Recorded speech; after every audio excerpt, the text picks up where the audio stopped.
Hi friends, Pandya store அடுத்து என்ன நடக்க போகுதுன்றது இன்னொரு வீடியோவில் ஒரு குட்டி பிரமுவாக பார்க்கலாம் வாங்க. குமார் தான் எல்லாத்துக்கும் காரணன்றது தெரிஞ்சுட்டு ரொம்பவே கோவப்படுறாங்க.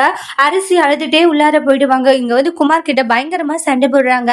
எதுக்காகடா இப்படி பண்ணுறாங்க, என் தங்கச்சி வாழ்க்கையை கெடுக்கணும்னு நினைக்கிறியாண்டு சரவணன் கோவப்பட்டு போட்டு அடி அடி நடிச்சிட்டு இருக்காங்க. நானும் போனா போட்டேன்னு பார்த்தா இந்த அளவுக்கு திமிர் பண்ணிட்டு இருக்கியா நீ அப்படின்றாங்க. நான் என்ன பண்ணேன் அப்படின்றாங்க. நான் உள்ளதை தானே சொன்னேன், நீங்கள் உண்மையை மறைச்சி நீங்கள் கல்யாணம் பண்ணணும்னு நினச்சிங்க, ஆனால் நான் உண்மையை சொல்லி இதெல்லாம் பண்ணணும்னு நினைச்சா அவ்வளவுதான் அப்படின்றாங்க. ஏதோ நான் தப்பு பண்ண மாதிரில பேசிட்டு இருக்கீங்க அப்படின்றாங்க. பின்ன தப்பு பண்ணதுனாலதான் நாங்க இவ்வளவு சொல்லிட்டு இருக்கோம் அப்படின்வாங்க. அதுக்கப்புறம் கோமதி இருந்துட்டு, டேய் நீ திருந்தவே மாட்டியா, எதுக்காக இப்படி பண்ணிட்டு இருக்கான்றாங்க. என் பொண்ணுடைய வாழ்க்கையை அழிக்கணும்னு இப்படி துடியா துடிச்சுக்கிட்டு இருக்க நீ அப்படின்றாங்க. நான் என்ன துடிச்சேன்றாங்க. இங்க பாருங்க, அரசிக்கு எனக்கு கல்யாணம் ஆனது உண்மை தானே, கல்யாணம் ஆச்சாடா, அவளே அவ கழுத்துல தாலி கட்டிக்கிட்டான்றாங்க. ஒரே ரூம்ல இருந்தீங்க தான், ஆனா நீ நினைக்கிற மாதிரியெல்லாம் இல்லடா அப்படின்றாங்க. எதுக்குடா இந்த மாதிரி தேவையில்லாம அனாவசியமா நீ பண்ணிட்டு இருக்க அப்படின்ற மாதிரி சொல்றாங்க. அனாவசியமா நான் என்ன பண்ண, நான் எதுவுமே பண்ணலையா அப்படின்ற மாதிரி அவங்களுக்குள்ள அந்த கான்வர்சேஷன் போயிட்டு இருக்கு.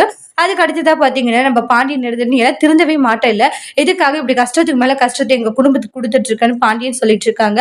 இங்க பாரு, ஒழுங்கா எப்படி இருக்கணுமோ அப்படி இருந்து கொண்டாங்க. பயங்கர சண்டை நடக்கிறதுனால சக்திவேல் முத்துவேல் அப்ப தண்டி எல்லாம் வராங்க. என்னாச்சுப்பா அப்படின்றாங்க. அம்மா இங்க பாரு, உன் பேர் எனக்கு சொல்லி வச்சிருன்றாங்க. என் அரசிக்கு ஒரு நல்ல விஷயம் நடக்கும் போது மாப்பிள்ளைட்டுக்காரங்க கிட்ட போய் இவளுக்கு எனக்கும் கல்யாணம் அடிச்சு ஒரே வீட்டுல ஒன்னா இருந்தோம்னு சொல்லி எல்லாம் சொல்லி வச்சிருக்கான். இந்த சம்மந்தம் வேண்டான்னு அவங்க சொல்லிட்டு போயிட்டாங்கன்னு ஷாக் ஆகுறாங்க.